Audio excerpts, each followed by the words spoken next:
que vamos a reconstruir ya los conceptos para entenderlos y ya dejarlos ahí en la cabeza. He dicho, y así hicimos creo que un ejemplo de cómo comíamos nosotros, degradamos hasta moléculas más pequeñas que eran los aminoácidos, los ácidos grasos, etcétera, etcétera. Pero les dije también que las bacterias no utilizan nuestros aminoácidos o los aminoácidos del nivel digestivo, sino que ellos fragmentan a los elementos que constituyen estas moléculas. Y aquí dividimos dos grandes grupos importantes que se llaman los macronutrientes y los micronutrientes.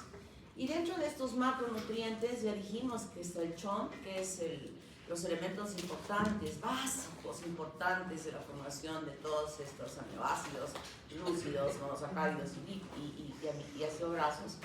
Pero además existen otros, como el azufre, el fósforo, el potasio, el magnesio, el calcio, el fierro, el sodio y cloro, que en su función participan como integrantes de diferentes aminoácidos, que pueden tener algo más, algún elemento, o de los ácidos nucleicos o de los fosfolípidos, o son cofactores de las sinases como el magnesio, o el calcio, que es muy importante, por ejemplo, para participar en la elaboración de proteínas, que son enzimas que se eliminan externamente para ocasionar daño, o de las endosporas, que ya han estudiado ustedes como parte principal del recubrimiento de la formación de este esporo, ¿verdad?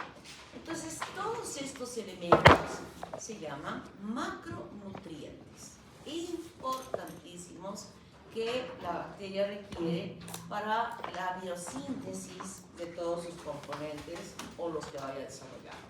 Y por el otro lado están los micronutrientes, que aisladamente, en forma específica, pueden necesitar algún componente de la estructura o la enzima o la toxina que esa bacteria pueda elaborar, como el zinc, por ejemplo, que es necesario para la polimerasa de ARN o ADN. El manganeso, superóxido de dismutasa, participa en él. El molibdeno, nitrato reductasa, muy importante porque vamos a ver una enzima que va a permitir que se metabolice el nitrato a nitrito en aquellas bacterias que forman esto. El selenio, la glicina reductasa, el cobre, el cobalto, perdón, en la enzima, como coenzima de B12, el cobre como citocromo oxidasa y el níquel, la ureasa. La ureasa es una enzima importante que, por ejemplo, tiene el Helicobacter pylori, que la produce el Helicobacter pylori, que sirve para que pueda modificar el pH del ambiente donde esta bacteria puede ocasionar daño. Y la bacteria ocasiona daño a nivel de la cavidad gástrica, donde nosotros sabemos que el pH es ácido. Este pH ácido dificulta que esta bacteria pueda sobrevivir. Pero esta enzima que produce esta bacteria, la ureasa, hace que el ambiente se vuelva alcalino, no tan alcalino en realidad, sino modifique ese pH ácido y permite que la bacteria pueda multiplicarse y desarrollar y ocasionar lo que es la gastritis crónica, que vamos a estudiar más adelante. Entonces es importante que nosotros sepamos, es verdad que hay algunas bacterias que ya han evolucionado algo, que pueden utilizar ya directamente algunos aminoácidos o monosacáridos que nosotros, que degradaron hasta ese punto y que ya no siguen degradando estos elementos. Pero la mayoría de las bacterias sí todavía son totalmente involucionadas, que necesitan fragmentar esos elementos y a partir de ella empiezan a formar los aminoácidos, los monosacáridos y los ácidos grasos y todos los demás componentes que tiene la estructura de la bacteria. ¿Entendió? Muy bien. Entonces, cuando hablamos del metabolismo, nosotros sabemos que hay dos partes importantes: el anabolismo y el catabolismo, ¿verdad? Y el anabolismo está en relación a la biosíntesis de todos los componentes estructurales, así como también de todos aquellos agentes de patogenicidad que tiene la bacteria, como enzimas o toxinas que las va a eliminar externamente para ocasionar daño. O sea, no solamente en la biosíntesis se va a preocupar la función importante de la bacteria, ¿qué es? De todo ser vivo, ¿cuál es? Sobrevivir. ¿verdad? Y en esa supervivencia tiene que multiplicarse. Y para multiplicarse tiene que formar nuevas células que tienen estructuras nuevas. Entonces, este proceso de la biosíntesis tiene ese objetivo. Tiene el objetivo que va a desarrollar todos los componentes estructurales para nuevas bacterias y también las enzimas y las toxinas que puede elaborarlas. En contraposición está el catabolismo. Y el catabolismo sirve fundamentalmente para, utilizando todos los nutrientes que obtiene de nuestro cuerpo o del medio de cultivo, va a producir energía. Va a producir energía para la motilidad, por ejemplo, del flagelo. O sea, todo lo que se requiere. Al final, este catabolismo lo que va a hacer es desarrollar energía. Y como resultado va a haber múltiples desechos que van a ser eliminados al exterior. Entonces, esta es la biosíntesis, este es el metabolismo que tienen, este es el metabolismo que tienen las bacterias en cuanto a anabolismo y catabolismo. Copiar. Entonces, lo mismo, fuente de energía y nutrientes, el catabolismo para producir energía para el movimiento y el transporte, y energía para ayudar a las enzimas para poder sintetizar todos estos compuestos ya moleculares importantes a partir de estos compuestos orgánicos sencillos que habíamos dicho y que van a formarse las proteínas, los polisacáridos de reserva, los estructurales, fosfolípidos y triglicéridos, ¿verdad? Entonces, eso es finalmente lo que significa el metabolismo de las bacterias, que tiene un objetivo principal, que es la supervivencia, la mantención de ese microorganismo. Y a partir de estas moléculas, de estos elementos simples o moléculas sencillas, se van a formar los aminoácidos. Dije, no son otro tipo de aminoácidos, son los mismos. Para formar las proteínas, los monosacáridos, para formar los de reserva y también los polisacáridos estructurales. Y hemos estudiado a las bacterias gram positivas, gram negativas, y hemos visto que en la conformación de la estructura hay azúcares que son importantes, que su presencia es muy importante en la estructura de la bacteria. Y fundamentalmente importante porque a pesar que son componentes estructurales, son componentes o son agentes de patogenicidad, como vamos a ver luego. Y los ácidos grasos que van a formar los fosfolípidos y los triglicéridos, todo lo que nosotros hemos visto en la estructura de la bacteria. Entonces, estas reacciones catabólicas, que el objetivo fundamental es la producción de energía, que va a ser en realidad aquella que va a facilitar todas estas rutas metabólicas, todas necesitan de energía para que se puedan desarrollar, es muy especial en la bacteria. Nosotros ya conocemos, hemos estudiado en bioquímica. Yo no voy a repetir la secuencia ni nada, porque ustedes ya no estudian bioquímica. Lo mismo se repite acá, aún en bioquímica. Yo estoy segura que sus profesoras les han hablado de las bacterias cuando hablaban sobre esto, ¿no? Como ejemplos paralelos de qué sucedía en una célula eucariota y qué en una célula procariota. Y estos metabolitos precursores, el ATP y la fuerza reductora en forma de NAD y NADPH, importantísimas, que en realidad estas son las fuentes importantes para que la bacteria pueda obtener energía y ser ese motor que va a mover toda esta maquinaria para la biosíntesis. Entonces aquí tenemos la glucólisis, que la conocemos muy bien. Aquí se va a formar la glucosa en piruvato generando ATP y NADH. Esto mismo hace ¿quién? La mitocondria.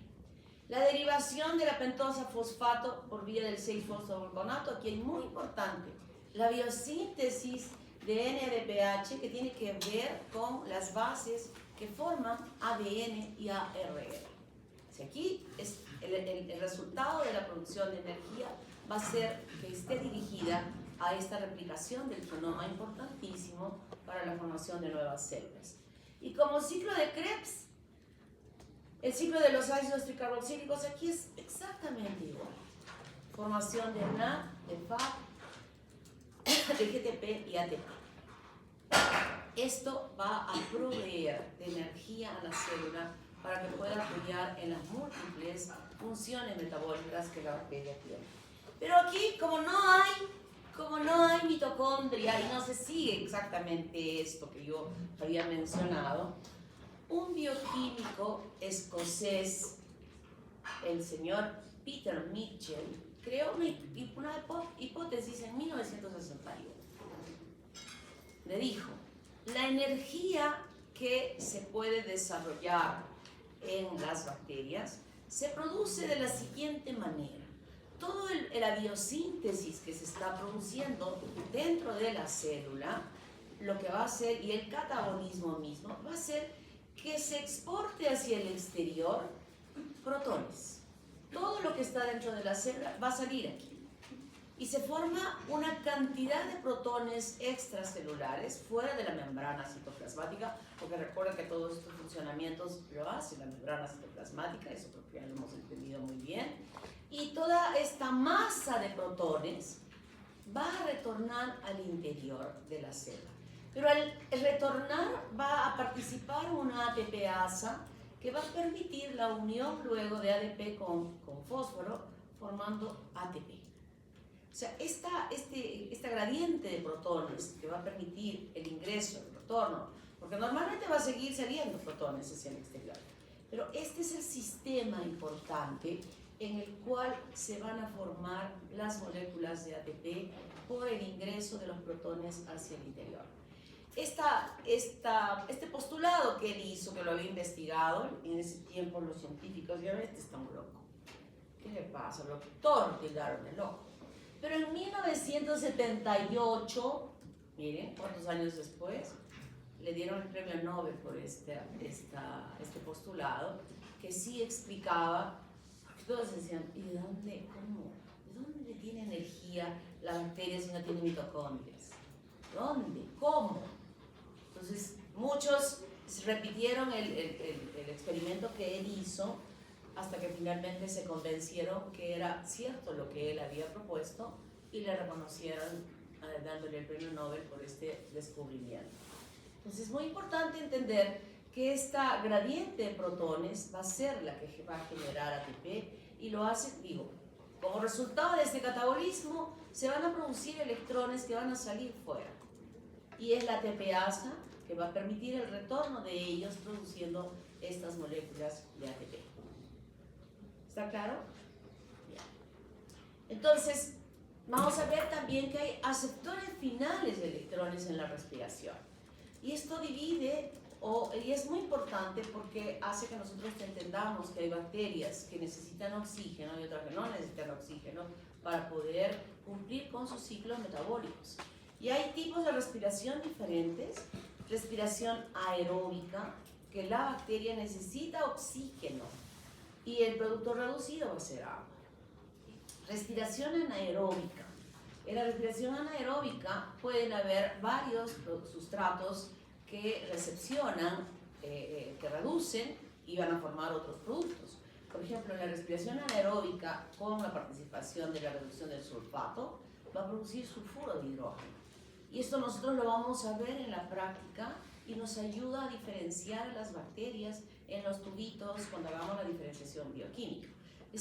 Ya se conocen a todas las bacterias, se han estudiado a todas las bacterias, se sabe cuál es su metabolismo, ya se sabe esto. Entonces, como ya se sabe eso, cuando se evidencia y se adicionan en los cultivos algunos elementos que faciliten la evidencia de ello, entonces, por ejemplo, ponemos acá sulfato y se forma sulfuro de hidrógeno. Entonces decimos, esta es una bacteria anaerobia o tiene un comportamiento de esta naturaleza. Respiración anaeróbica, reducción de nitrato. Esto lo hemos visto en la práctica esta semana que ha pasado, cuando hemos usado las tiritas reactivas, ¿se acuerdan? Y ahí había un cartoncito que decía nitrato, y sus profesores les dijimos, yo dije, y asumo que los demás, cuando esto se va a pintar de un color rosadito más intenso, se va a formar el nitrito. ¿Y qué significa que estemos viendo nitrito? O sea, que el cartoncito se haya pintado de un color rosado intenso. significa que en el orín que había bacterias que estaban reduciendo y formando nitritos. Y ya les dije, ¿no? Ya tienen su chancho grande de alcancía. Compraron la alcancía, ya les dije el semestre pasado. Tenían que comprar ahí, meter la platita para el pantoscopio. ¿Quiénes han comprado su chancho? Nadie. O sea, están esperando terminar el 7º año y decirle, papá, necesito un pantoscopio, dame la plata. No es justo.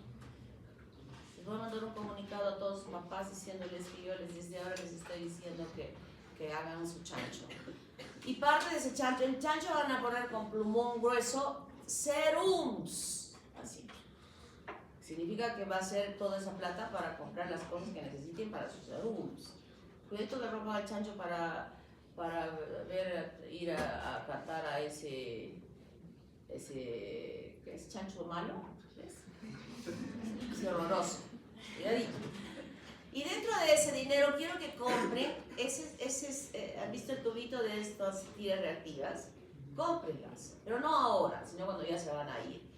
Si es que han analizado bien lo que se les ha enseñado, se les ha dicho, miren, esto nos dice si el paciente es diabético, nos dice si el paciente tiene algún problema renal, nos dice si tiene un problema hepático, ¿verdad?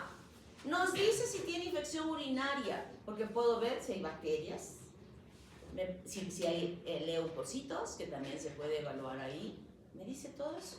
Y en su pueblo no hay laboratorio, no hay microscopio, no hay nada, solo su IA, ya no digo disco duro, sino ya digo esto, IA, su IA, su estetoscopio, y si llegan esto, miren qué amplitud de patologías pueden descubrir.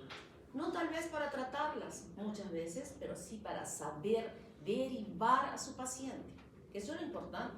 Hay cosas que ustedes cuando hagan el serum no van a poder resolver para nada, no se puede, pero al menos tengo el conocimiento un poco más acercado de que este paciente tiene diabetes, este paciente tiene un problema renal, que vaya a la ciudad para que le hagan un derivo, para que le puedan hacer otros estudios.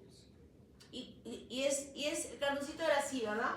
Partan por la mitad bien derechito, ya le sirve para 2 pacientes. Es igual. Así es que estoy hablando pantoscopio, ahora tiras reactivas para orina. Y voy a seguir agregando cositas para que vayan juntando la plata en su chancho. Respiración anaeróbica, reducción del fumarato. Recepción del fumarato y se convierte en suicidato. Desnitrificación, el nitrato a gas de nitrógeno. Esto lo vemos, por ejemplo, en las bacterias anaerobias y es porque nos ayuda a poder reconocer que estamos frente a una infección por anaerobia por el olor de las secreciones, que tiene un olor especial. Igual, la reducción del óxido de trimetilamina va a formar la trimetilamina, que también tiene un olor característico. Entonces, aquí en el metabolismo que se está produciendo en la bacteria, empieza a suceder todas estas sustancias, a producirse todas estas sustancias muy importantes que nos ayudan en el diagnóstico. Escudos enzimáticos contra los derivados tóxicos del oxígeno. El oxígeno genera derivados letales, de daño, que ocasionan daño. Y las bacterias aerobias requieren enzimas específicas para que no sean tóxicas. Y entonces, por ejemplo, cuando la bacteria puede producir sobre las flavoproteínas por acción de la catalasa, forma agua y oxígeno. Y este oxígeno, si es el peróxido de oxígeno que se está produciendo aquí, hace mucho daño. Y es parte del daño que algunas bacterias nos producen. Sobre el NAD, que tiene una de estas moléculas, la peroxidasa, y forma NAD y 2 moléculas de agua, que ya no son vitaminas. El superóxido dismutasa, este es muy importante, que algunas bacterias producen y que ocasionan destrucción del tejido, dañan el tejido. Entonces hay productos que van ocasionando daño en el huésped cuando se produce la infección. Entonces el metabolismo del azúcar, ¿qué fermenta? ¿La proteína fermenta? ¿Qué fermenta? en bioquímica hemos visto. ¿Qué hacen las proteínas? ¿Cuál es el ciclo metabólico de las proteínas? ¿Qué se produce? ¿Cómo le llamamos? A ver, proteínas. A ver. Degradación. No, pero tienen nombrecitos. Se desaminan las proteínas y su estructura que no tiene grupo amino se utiliza para energía o para otros. Bien, ¿y qué más? El grupo amino se utiliza para... No, se desamina y ¿qué más? ¿Qué más hay?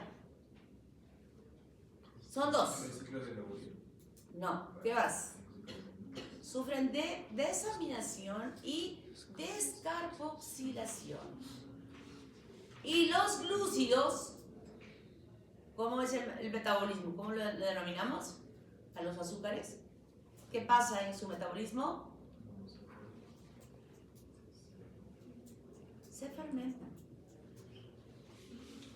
Se fermentan.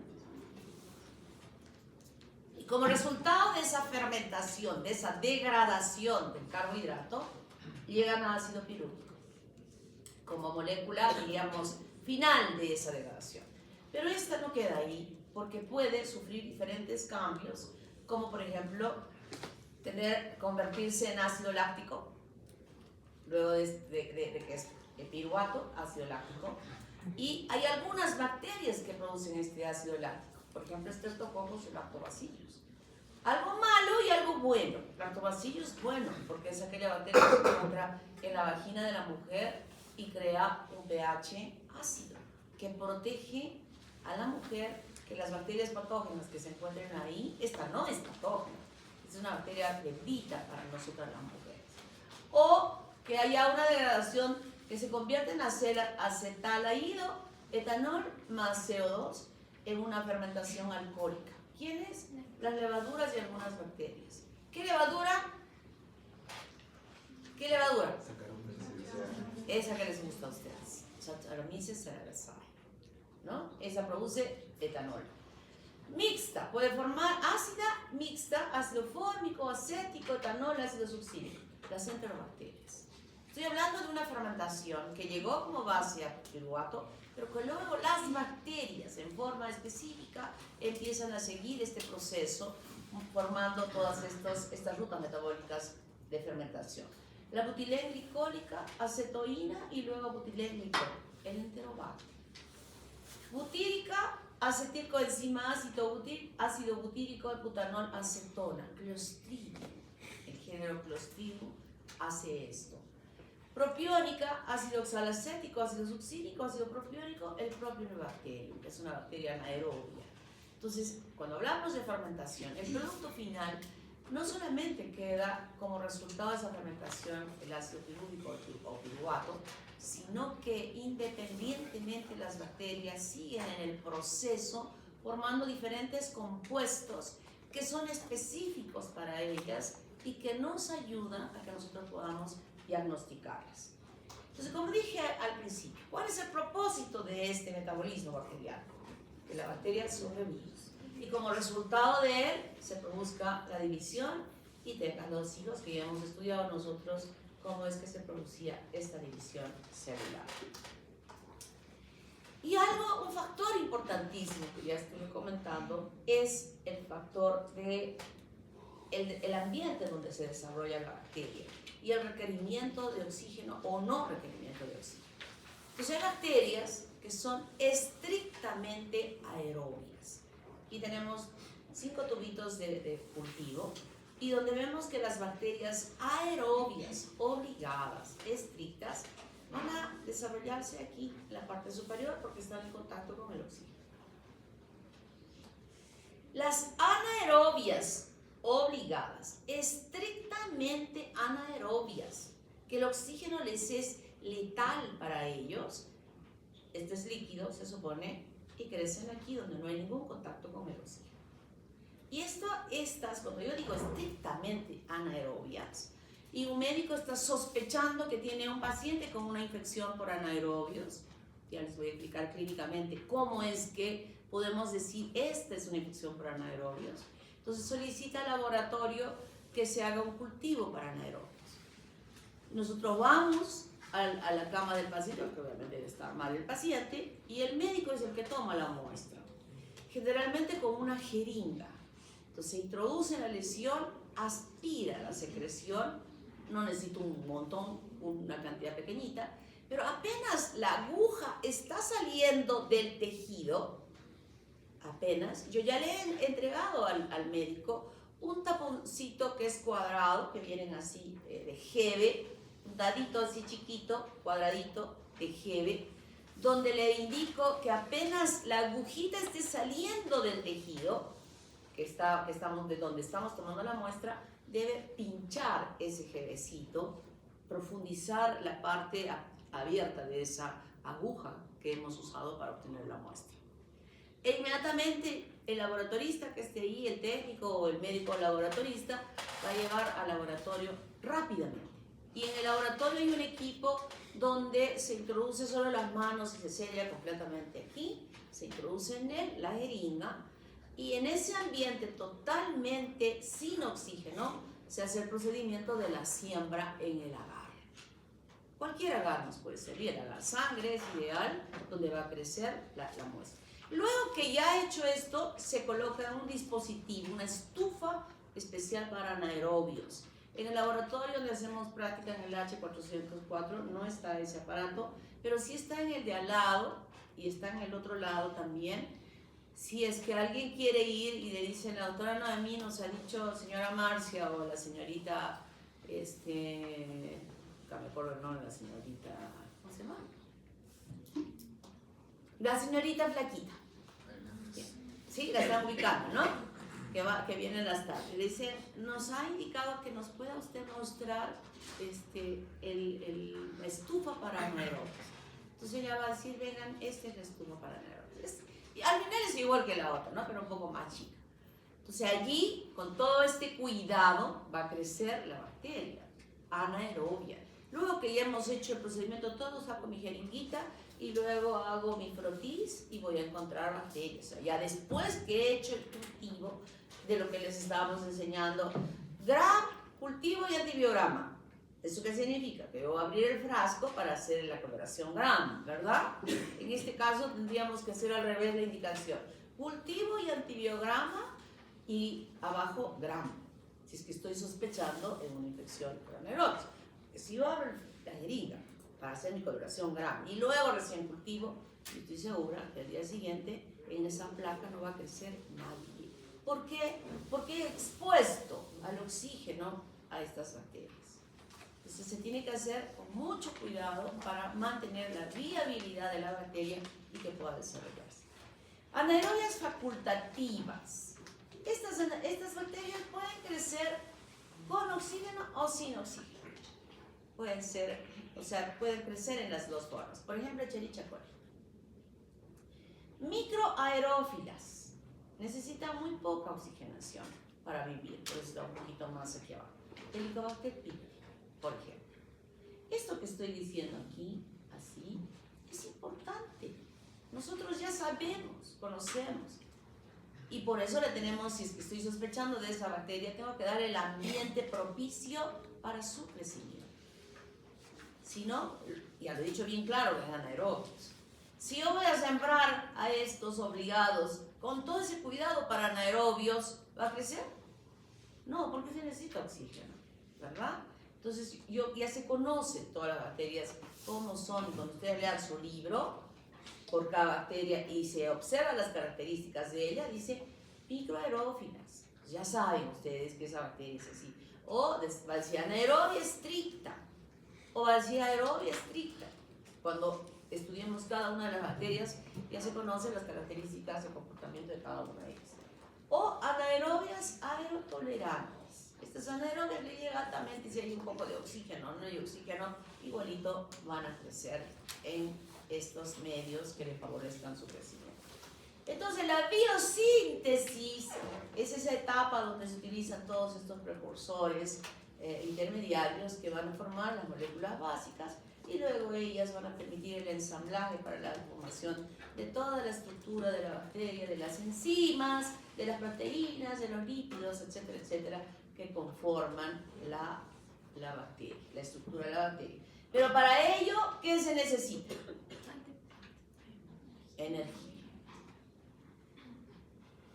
Y la energía está dada por este proceso que se llama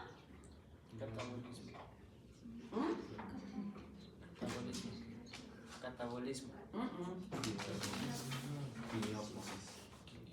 Quimioósmosis. Quimioósmosis, muy bien. Y entonces el proceso de metabolismo y lo que va a permitir crecer se puede dar en nuestro cuerpo.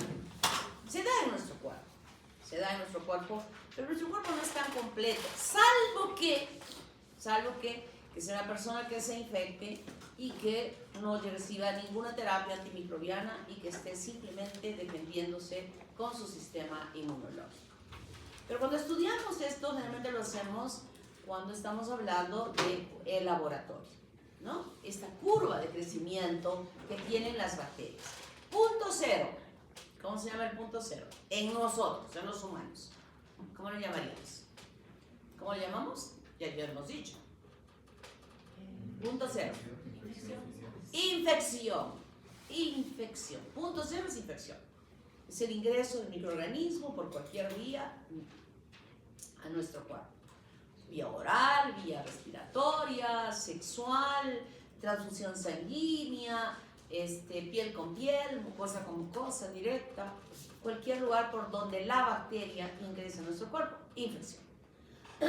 Luego que nos infectamos, hay un proceso en el medio cultivo que llamamos latencia, y en nosotros, si es que es dentro de nosotros, diríamos primero después que se infectó, ¿qué tiene que pasar? Adherencia. Luego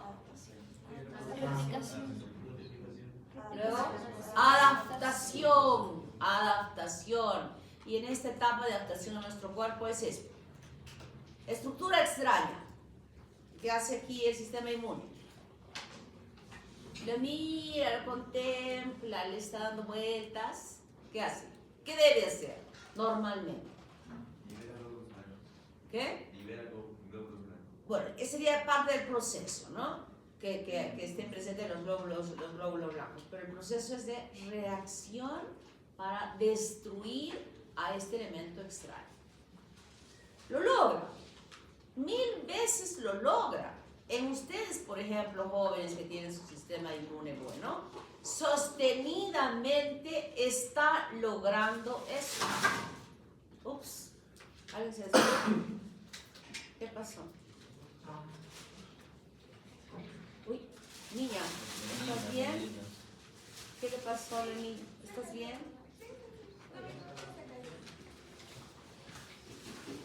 Ustedes pues ni siquiera toman desayuno a veces, pueden desmayar.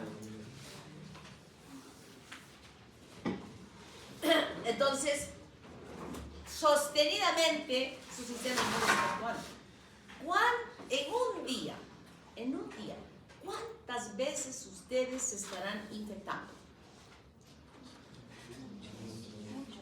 Muchas veces. Sus compañeros que están ahí con resfriados y que tosen y que les hablan y que les besan. Yo pensé que iba a quedar ya borrado el beso después de la pandemia.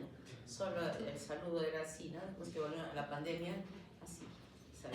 Ahora ya nos damos besitos. Y después vamos a estar como los franceses, besitos en ambas mejillas. Y no solo las mujeres y hombres, sino entre hombres y entre mujeres. Y no está mal, ¿no? ¿Por qué los hombres no se pueden dar un beso en la mejilla? ¿Por qué? Mi hijo le saluda así a su papá con un beso. Claro que entre amigos no. Bueno. Adaptación. Pero resulta ser que la bacteria pues tiene sus armas potentes, todos los elementos, y ese sistema inmune no está bien. ¿Quién vence? bacteria. La bacteria. Entonces, luego que se adapta, se establece. Y como resultado del establecimiento viene esta fase exponencial. Multiplicación activa, sumamente activa. Y el resultado de esta multiplicación activa va a dar un cuadro clínico con síntomas y con signos de una enfermedad infecciosa. En el medio de cultivo, igual va a suceder esto. Se va a adaptar, colocamos la muestra, sembramos en el agar, se adapta y a lo largo de las horas, nosotros si hemos sembrado, por ejemplo, la Escherichia coli, al día siguiente toda esta multiplicación nos va a mostrar una colonia sobre la superficie del agar.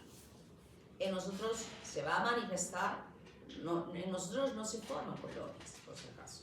O sea, no hay esa imagen que yo voy a cortar y voy a ver así bloquecitos elevados en la muestra. No se ve así. Los bloquecitos elevados se ven, estos como los mojones que vemos en la calle, eso lo vamos a ver en el medio de cultivo. Pero en nuestro cuerpo no, definitivamente no. Pero nosotros sí vamos a ver esa multiplicación activa de miles. ¿Cada cuánto tiempo se dividía una Escherichia coli? Cada 30 minutos. Entonces, al día siguiente ya podemos ver placa.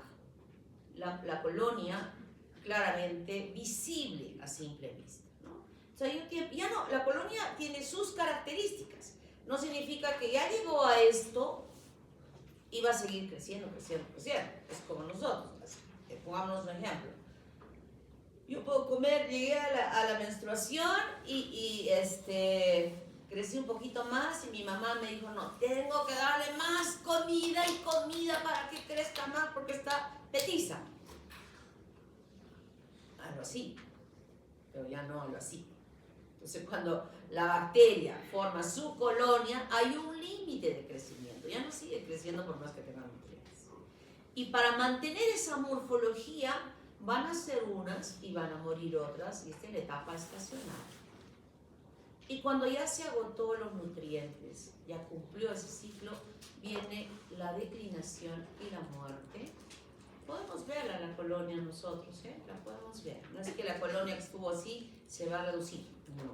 Simplemente esa colonia que la vamos a ver ya después de 3 o 4 días, que mantiene las características, y hacemos un graph de esas colonias, casi el 80% de lo que vamos a observar ya no va a captar la coloración ni del cristal violeta ni de la safranina, y van a ser unos cadáveres transparentes.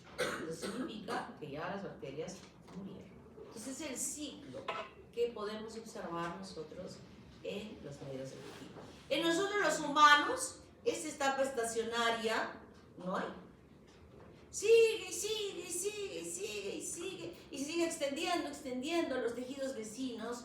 No hay una respuesta de terapia antimicrobiana y el paciente va a morir con una, ¿cómo se llama la infección generalizada? Sepsis. Esa infección se disemina en todo el cuerpo y el paciente muere. Algo que nosotros no lo permitimos porque usamos una medicación aquí. Cuando se multiplicó y manifestó un cuadro clínico, que es el que nos dice, este está con una neumonía. Para que decir que está con una neumonía, esta bacteria está acá. Porque hay síntomas y signos. Entonces aquí, ¿qué le voy a dar? Una terapia antimicrobiana y destruyo todas estas fases posteriores de un solo golpe. Si es que hay un tratamiento correcto. Entonces, cuando hablamos en la práctica esta semana sobre los medios de cultivo, muy importantes, de reconstruir esa vitalidad en el laboratorio, nosotros en los diferentes medios de cultivo les proveemos de diferentes elementos importantes para que la bacteria pueda crecer. Y nosotros conocemos perfectamente, y esto ya se ha estudiado bien, qué le gusta al estreptococo, qué le gusta al estafilococo, qué le gusta a este, qué le gusta al otro. Y eso no solo que le gusta, sino que le permite multiplicarse, está aportado en ese polvo. que hemos preparado, todos estamos preparando en la primera práctica diferentes medios de cultivo en cada grupo de prácticas, y estamos viendo los componentes que tiene en el que hemos preparado, por ejemplo, que era el agar Müller-Hinton, que había,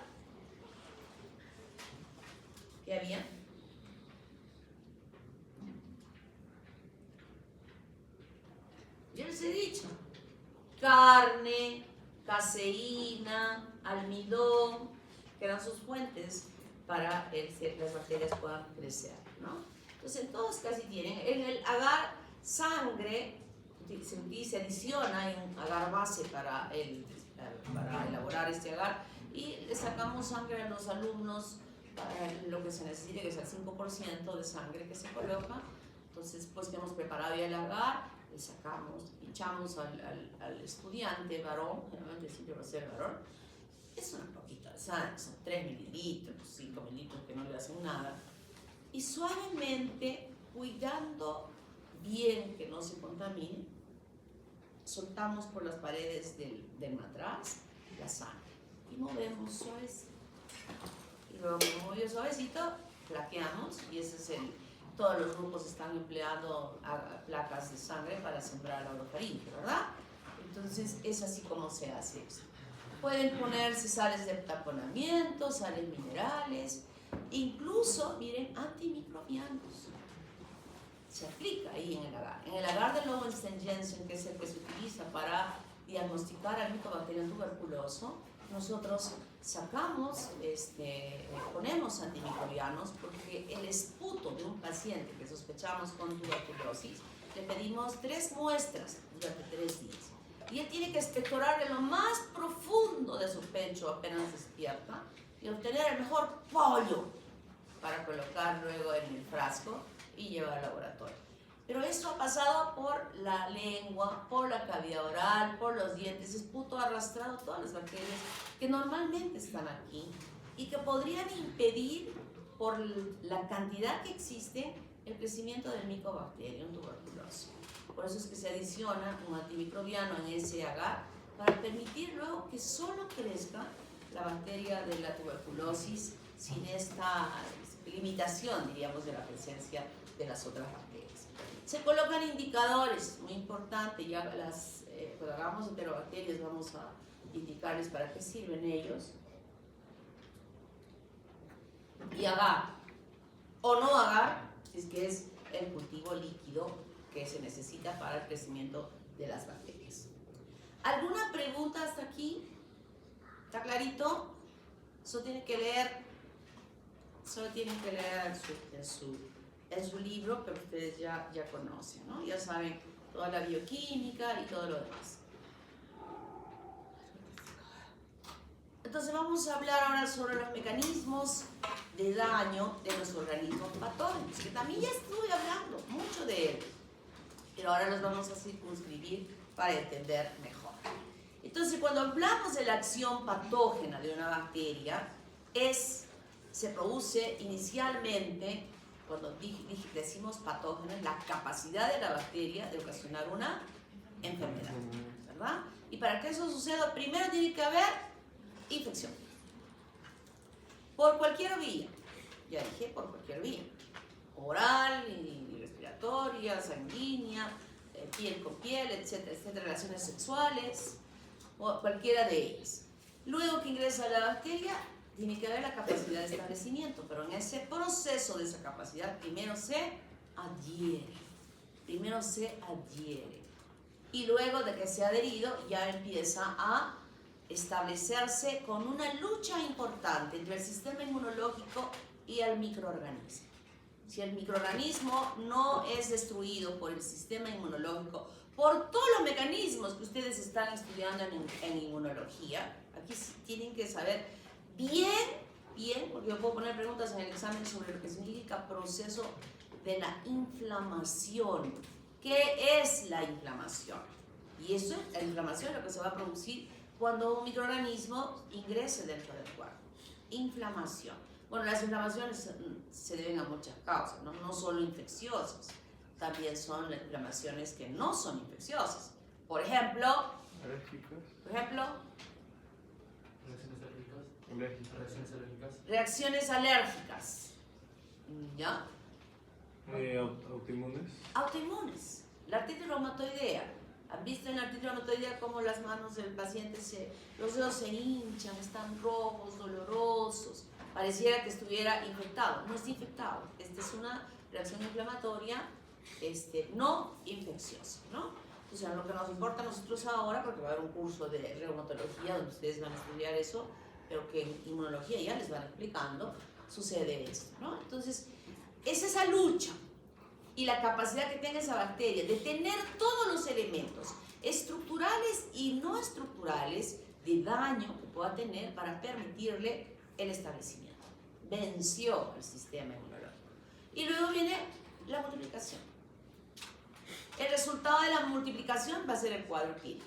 Pero como esta bacteria no solo se multiplica, sino también es ambiciosa. ¿Por qué solo me voy a quedar en la vejiga? No, yo quiero seguir avanzando. Y se mete al uréter y se sube a los riñones. ¡Ah, qué chévere! Ocasioné una pielonefritis, ¿no? Y si no es tratado bien y diagnosticado correctamente, esa pielonefritis no se queda como pielonefritis, sino puede ocasionar una septicemia. Y esa es la siguiente capacidad de invasión de la bacteria para seguir avanzando en el daño en el hueso. ¿Cuáles son los elementos bacterianos que dificultan la fagocitosis? El sistema inmune lo que va a querer es fagocitar, destruir a ese elemento extraño. Pero la bacteria, en su componente estructural, ya tiene elementos que impiden que esto suceda. Cápsula. Que habíamos dicho que era antifagocital. ¿Cuál es la composición de la cápsula?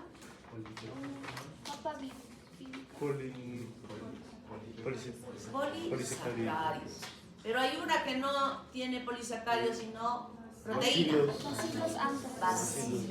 Bacilos. También pueden ser sustancias mucosas. Miren, la cápsula también se le llama antígeno K o antígeno B. ¿B de qué? ¿B de qué? Virulencia. Yo he dicho, la bacteria puede ser patógena, que produce una enfermedad, pero la bacteria puede ser virulenta y es una enfermedad grave. ¿Por qué? Porque tiene un componente que evita que pueda ser fagocitada.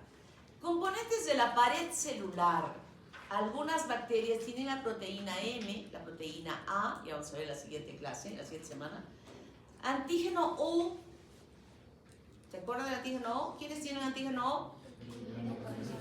¿Quiénes? Las bacterias gram negativas. Lípido A.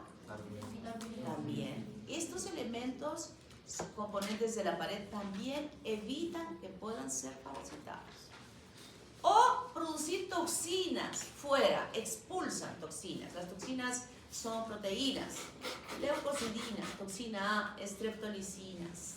Son toxinas que eliminan la bacteria hacia el exterior y destruye a los leucocitos que pueden estar ahí presentes para fagocitarlos.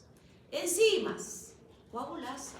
La coagulasa es una enzima que tiene el Staphylococcus aureus que la elimina hacia el exterior y forma como un coágulo alrededor de la lesión que va extendiéndose y evita que los leucocitos puedan penetrar en él y en consecuencia se mantiene viable la bacteria. Enzimas bacterianas que favorecen la invasión tisular no pudieron ser fagocitadas. Ahora vamos a extendernos, no nos vamos a quedar en el puntito ese donde estamos, sino nos vamos a extendernos en los lados. Y hialuronidasas. Ya creo que sobre esto ya hemos hablado, ¿verdad? El tejido conectivo tiene ácido hialurónico y va rompiendo estos para seguir avanzando. Colagenasas, sobre el colágeno. Coagulasas, lo que he mencionado. Lipasas, elastasas, sinasas, degradan la fibronectina que se encuentra en el tejido conectivo también. Glicosidasas, lecitinasas, actúan sobre los fosfolípidos de las membranas celulares de nuestros tejidos y de esa manera van extendiéndose en la infección. Neuroaminidasas van rompiendo el ácido siálico, muy importante para el daño que puedan ocasionar en la extensión. Mucinasas degradan el moco. En el tejido de revestimiento del tracto respiratorio, recuerden ustedes que paralelamente o alternando con las células que forman el epitelio pseudoestratificado cilíndrico ciliado, también hay unas células mucosas, ¿verdad?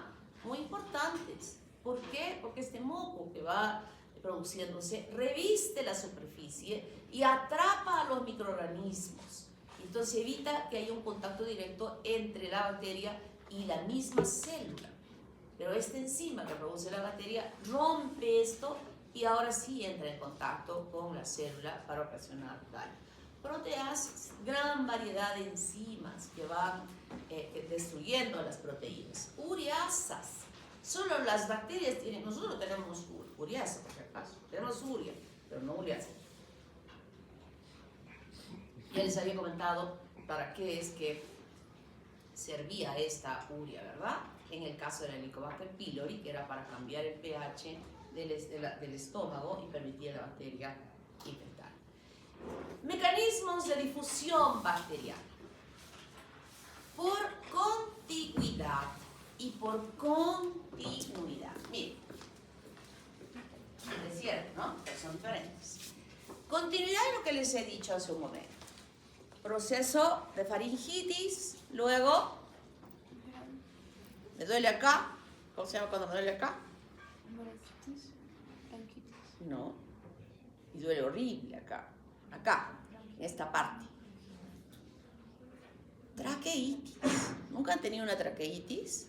Es horrible, duele horrible, horrible. Es como que estuviera clavando ahí un puñal cuando uno tose. Es un dolor muy fuerte. Más abajo, bronquitis. Y más abajo ya en el pulmón, ¿qué se llama? Cuando ya afecta a los alvéolos. Neumonía. Neumonía. Eso es un sistema que es continuo. O sea, la infección se va pasando, y eso se llama por continuidad.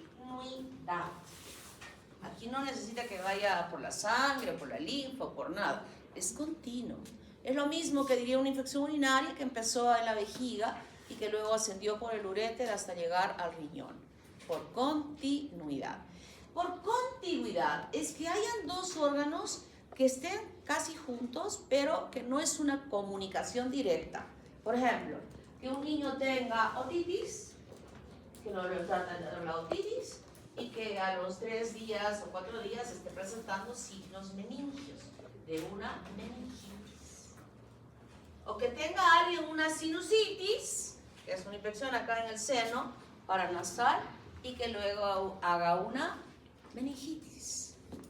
O que haya recibido una patada en la canilla, terrible, se hinchó, todo doloroso, incluso con una lesión de una herida abierta, y ya se va secando un poco y hay una costrita, pero de pronto un día no puede caminar y ve que su canilla, la mitad de la pierna está hinchada, muy hinchada. Entonces al tomarle la radiografía, ¿pero por qué? ¿Cuál es el antecedente? Recibí una patada y aquí está la huella todavía de una herida ya más chiquita, pero ahora se me ha hinchado y me duele mucho. En la radiografía, ¿cómo es el revestimiento del periósteo en la radiografía? ¿Cómo se ve? Eso han visto en anatomía. ¿Cómo se ve el periósteo en la radiografía? Es una línea continua, blanca, densa, perfecta.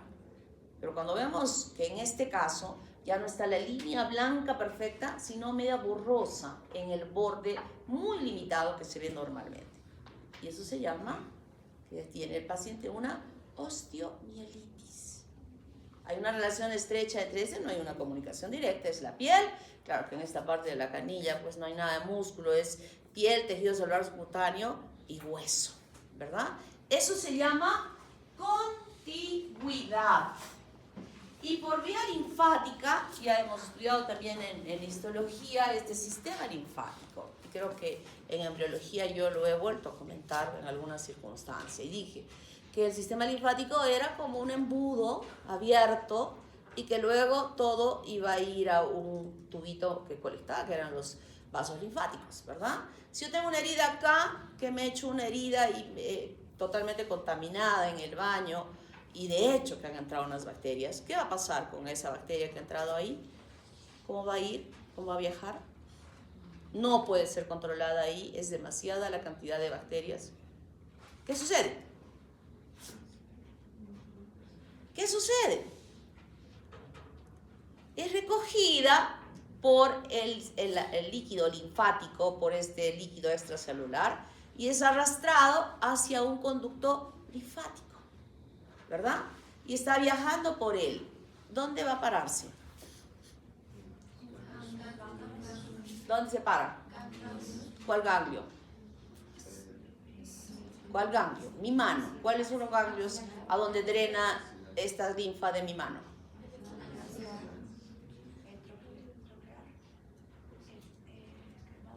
Epitrocleares primero. No pudieron. Esa barrera de linfocitos les han dado con palo, con cachos y todo lo demás, y se ha seguido pasando. Luego, ¿dónde va? A los ganglios axilares. ¿Y de los ganglios axilares? ¿A dónde va? Acá y acá hay unos vasos, grandes vasos linfáticos que recogen toda la linfa de todo nuestro cuerpo. ¿Cuáles son? Conducto torácico y la gran vena linfática. ¿Y eso se integra a dónde? A el sistema sanguíneo, porque se va a ir a dónde? A la vena cava superior, a la vena, finalmente va a llegar a la vena cava superior y después se va a integrar a la sangre. Vía linfática, que es lo que más funciona en nuestro cuerpo. Hepática. ¿De dónde llega por la vía hepática?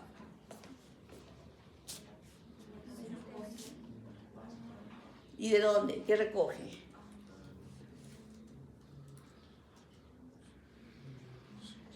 Anatomía, histología, fisiología, fisiopatología. La sangre del miembro inferior. Hígado, miembro inferior, hígado. Oye, no, ya ni siquiera. Y embriología, o sea, ya aquí sí me estoy dando yo. En embriología hemos hablado tanto en relación a los casos clínicos. Oye, Mateo, contéstame. ¿De dónde viene la vía hepática? De las vísceras, de los intestinos, de toda la región infracosapolina. Intestinos. Todo lo que entra por la boca, este es el sistema. Toda esa circulación del tubo digestivo, ¿a dónde va? A la vena porta. Y la vena porta pasa por el hígado. ¿Quién está en la vena en el hígado? ¿Qué hay en el hígado importante? Las células de Kupffer. Y luego va a pasar también a la circulación general. O sea, todo este sistema. Y en el tubo digestivo tampoco es que no haya nadie. ¿Quiénes están en la parte submucosa de... ¿Qué hay en la submucosa del intestino? ¿Qué hay?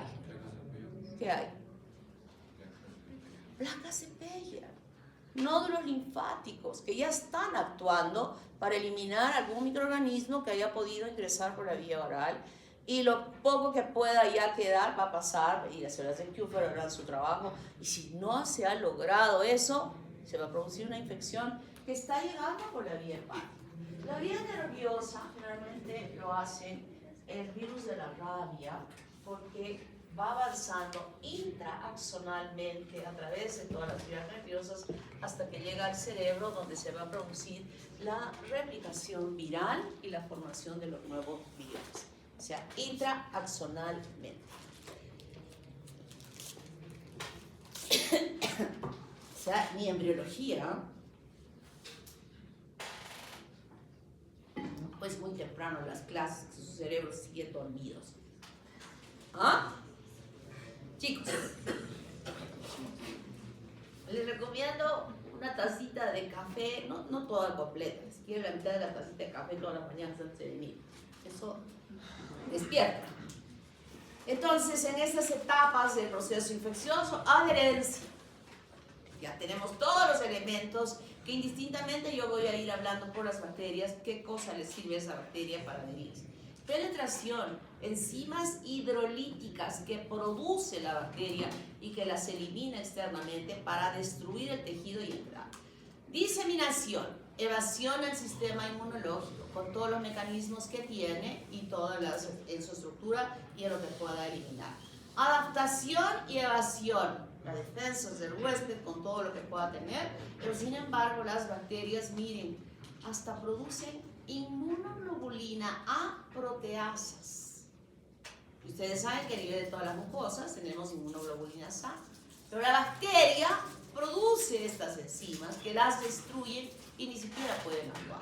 Y finalmente un daño local en el lugar o por el lugar donde ingresó, y luego un daño sistémico, que generalmente puede ser por toxinas que sí pueden viajar a distancia y ocasionar daño. En cada una de las bacterias que vamos a estudiar en adelante, vamos a estudiar todas estas características que tiene ella y cómo cada una de ellas se traduce en algún signo o a un síntoma que nos ayudan clínicamente a decir, acá yo creo 90% segura que puede ser esta bacteria. Vamos a llegar a ese punto. Y a mí me importa mucho que ustedes aprendan de esta manera, porque ¿cuál es el siguiente paso que tienen que dar ustedes después de terminar? ¿Cuál es el siguiente paso después de terminar la carrera? Para el 95%, el 5% se irá de repente fuera del país a hacer una especialidad, pero el 95% se queda acá. Serum significa IA, estetoscopio y lo que van a comprar con lo que van a ahorrar en su chancho. Más nada. No hay tomografía, no hay resonancia, no hay laboratorios, no hay nada. Nada. Excepto ese cartoncito que les va a ayudar a decir tiene un problema renal, tiene un problema. Por eso les digo que compren, que vayan a comprar después. ¿Está claro? Es esto. Es esto. Entonces, yo voy a enseñarles que con esto, qué síntomas y signos puede esa bacteria en forma específica ir mostrando. Y eso les va a servir allí. Y desde hoy les digo, miren lo que les estoy diciendo. Ese es el siguiente paso. El siguiente paso. Y para hacer bien ese siguiente paso, debo estar haciendo mi internado. No de 6 horas, chicos, por favor, no de 6 horas. Quédense más tiempo en el hospital. No estén quejándose a la Defensoría del Pueblo que por qué les dejan 7, 8 horas en el hospital si la ley dice que deben ser 6 horas. Eso ya es de cada uno. Los del Goyeneche, unos quejones. Yo recomiendo siempre recomiendo siempre. Y el Seguro Social. Les paga un poco más. Pero si realmente quieren adquirir la destreza, la seguridad para poder desenvolverse bien en sus serums, general. Ese es el espacio donde puede uno tocar al paciente más veces. Donde el paciente, por su cultura y porque vienen de todo lugar, de todo sitio, del campo, creen que cuanto más se les examina, se van a apurar. Y son gente humilde que sí permite. En el seguro van a dejar que les agarren. Imagínense, yo al seguro y dice, doctora, vamos a una práctica de ginecología. Ándate, decía, que me van a tocar mirar mis alumnos. Estás loco. Posible. Me muero antes de que me vayan a siquiera a mirar. Nadie dice, ¿quién se va a dejar que 5 manos le estén haciendo tacto vaginal? ¿Alguien? ¿Alguna mujer puede, de nuestro nivel? En cambio, allá no. Allá se dejan. Allá aprendemos. Miren, les estoy diciendo desde ahora. Cuidadito que estén ahí. No, tengo que estudiar para ingresar al seguro.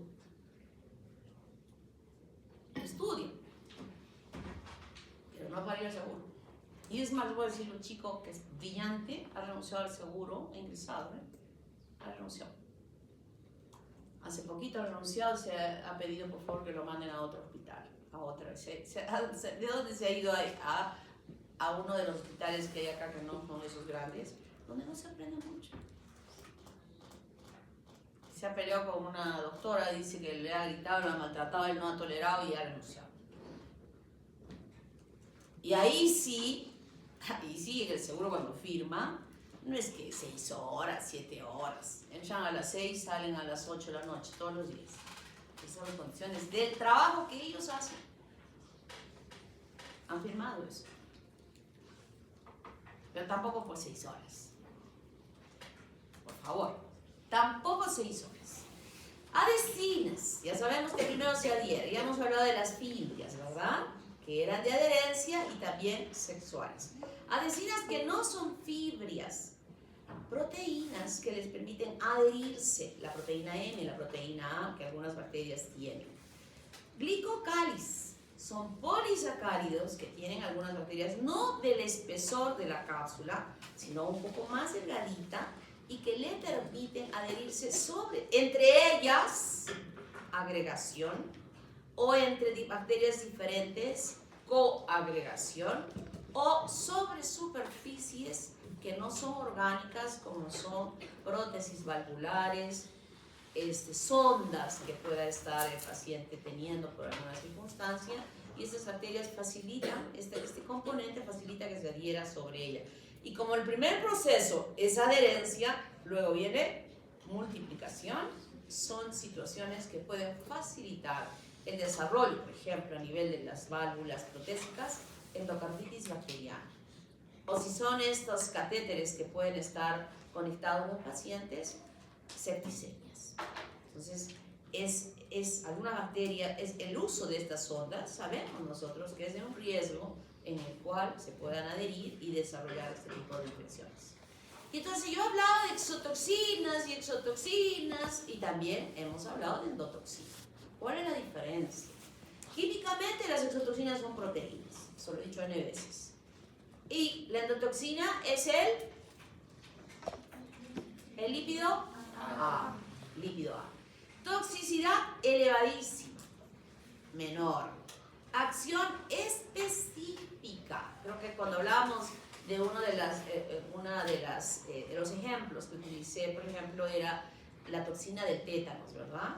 Y que en forma específica, ¿qué hacía clínicamente? Parálisis espástica.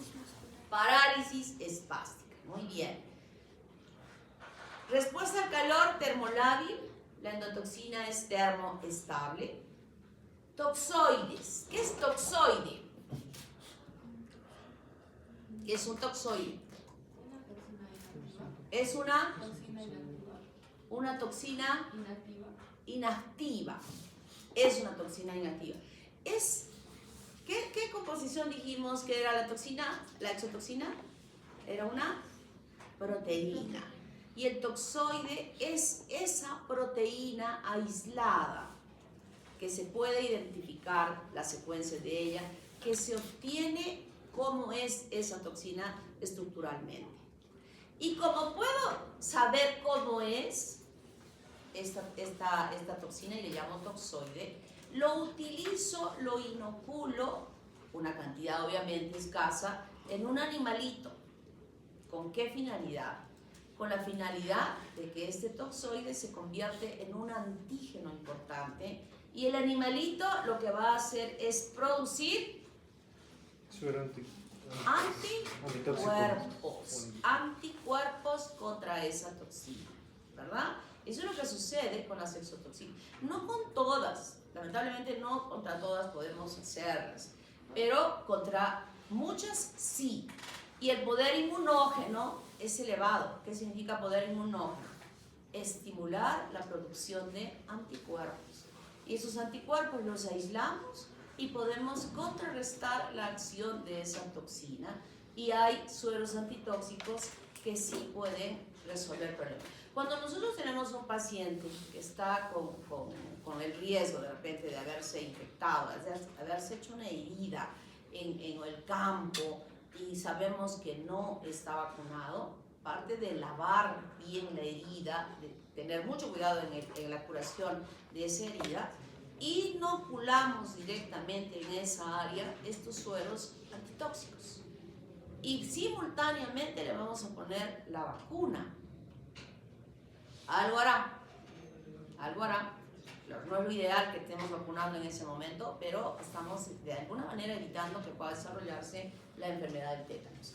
Y pueden ser producidas por las gram positivas y las gram negativas. En cambio aquí es inespecífica. Cuando hemos hablado de shock, ¿qué se manifestaba? Bajaba la presión, subía la frecuencia cardíaca, subía la frecuencia respiratoria, ¿verdad? Subía la frecuencia respiratoria, pero eso no es específico, porque en todos puede dar. Entonces, por eso se llama que es inespecífica. Es termoestable, no hay forma de obtener toxoide, el poder inmunógeno es escaso, parcialmente puede ser neutralizada, pero no en forma eficiente, y no hay sueros antitóxicos, y principalmente tienen las bacterias gram negativas.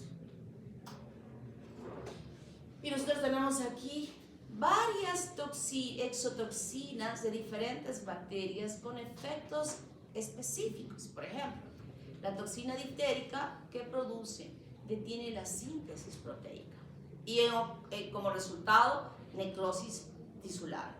La toxina colerogénica, que produce el cólera, lo que hace es activar al AMP cíclico, eliminando agua y electrolitos masivamente del epitelio de revestimiento del tubo digestivo, haciendo que la persona pueda perder litros de agua por la diarrea severa que tiene. La toxina de Shiga también detiene la síntesis proteica y se manifiesta con disentería, pero no solamente afecta a que haya unas deposiciones con sangre, sino que también puede dañar el riñón. El tétanos, creo que ya hemos hablado muy clarito, parálisis espástica. La toxina botulínica, parálisis flácida, es lo contrario a la del tétanos.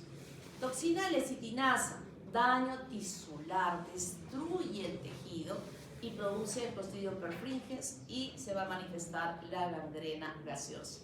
Toxina del shock tóxico. Esta es la toxina que ocasiona, que se puede producir, es un cuadro muy grave en mujeres que usan tampones vaginales. Y estos tampones vaginales pueden ocasionar este cuadro cuando el tampón solo se debe usar 2 o 3 horas. Pero hay mujeres que pueden detener más tiempo y entonces el estafilococo aureus produce esta toxina que puede matar a la paciente. ¡Ojo! No solamente los tampones vaginales. Ahora los que hemos cultivado en la práctica, y les he dicho, con un hisopo aquí de la nariz siembren en agar sangre, porque vamos a encontrar estafilococos. Y cuando se hacen las rinoplastías, si el otorrino no tiene esta preocupación, ¿cuánto tiempo están con el tampón en la nariz de luego que se han hecho la rinoplastía? ¿2 horas? ¿3 horas? ¡Días!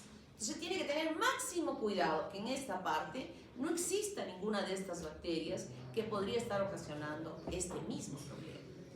Porque están días, ¿no? O sea, 5 días, al 5.º día hay que sacar los tampones, y eso es de riesgo.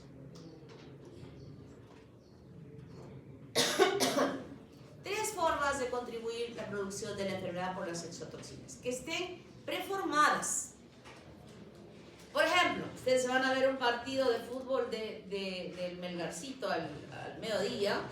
En el entretiempo todo el mundo se va al baño y de paso se quedan ahí debajo de la grada donde las señoras venden unos sándwiches así de este tamaño, ¿no? Salsa de aceitunas, ají, mayonesa, ketchup y todo lo demás.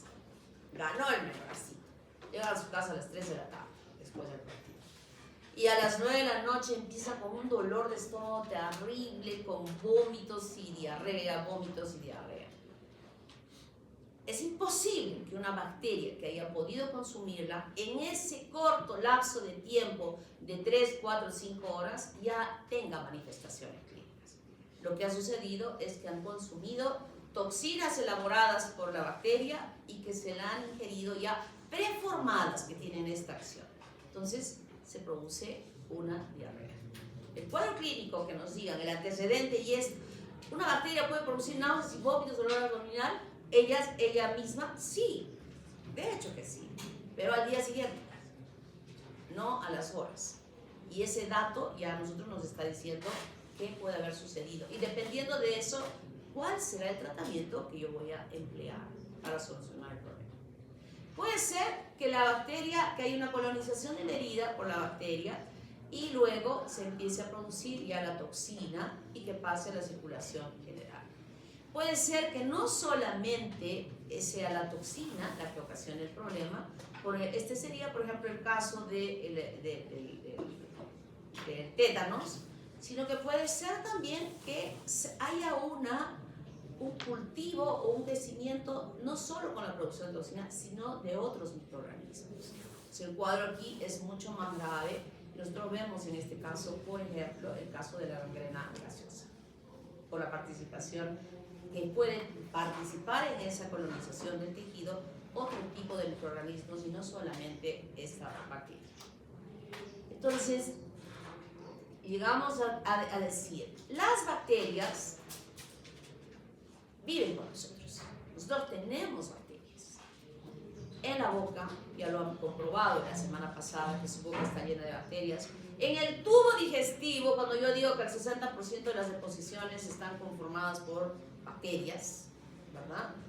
O en la piel, o en la vagina de la mujer, o en las fosas nasales. Es decir, en nuestro cuerpo hay diferentes bacterias que pueden ser patógenas, que están conviviendo con nosotros, pero están siendo mantenidas a raya por la presencia de las que no son patógenas. Y en la piel, en la orofaringe, en la vagina, incluso hay bacterias, hay virus, hay hongos.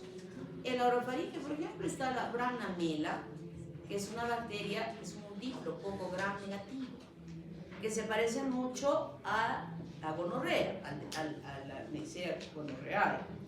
Y hace unos años, un chico, cuando hizo su coloración de Gram y miró al microscopio, lo que han hecho ustedes, de usarlo, me llamó así. Sí, ahora mire. Y tenía full diplococos gram negativos. Y me dijo, doctora, yo soy virgen. Yo nunca he hecho nada. El pobre estaba más asustado de ver diplococos gram negativos, que sabía que la Neisseria gonorreae era así. Yo me empecé a reír, le digo, tranquilo. Hay una bacteria que se llama Bramnamela, que es igualita y que es parte de nuestra flora en muchos casos. Es en serio, pero mejor no diga nada, o sea, que nadie sepa, lo voy a esconderme a mí misma. Sí, pobrecito, como la ignorancia hace que uno se asuste, ¿no? Pero es posible que alguno de ustedes en su boca haya encontrado estos diplococos gram negativos, así es que si lo han encontrado no se asusten, es simplemente una Bramnamela. Y en la vagina tenemos de todo, y he dicho que están los lactobacillus, buenos, nobles, que protegen, que las demás que son patógenas no nos ocasionen problemas. Entonces el requerimiento químico al impacto sistémico es importante. El metabolismo va a permitir que la bacteria forme todos los componentes estructurales de él, y que nuestro organismo va a permitir, con todo lo que aportamos, lo que tenemos, que se pueda desarrollar una situación de infección y de establecimiento, pero tenemos un sistema de defensa en nuestro cuerpo que tiene que bloquear esta posibilidad. Muy bien, entonces vamos a tomar su evaluación. Póngase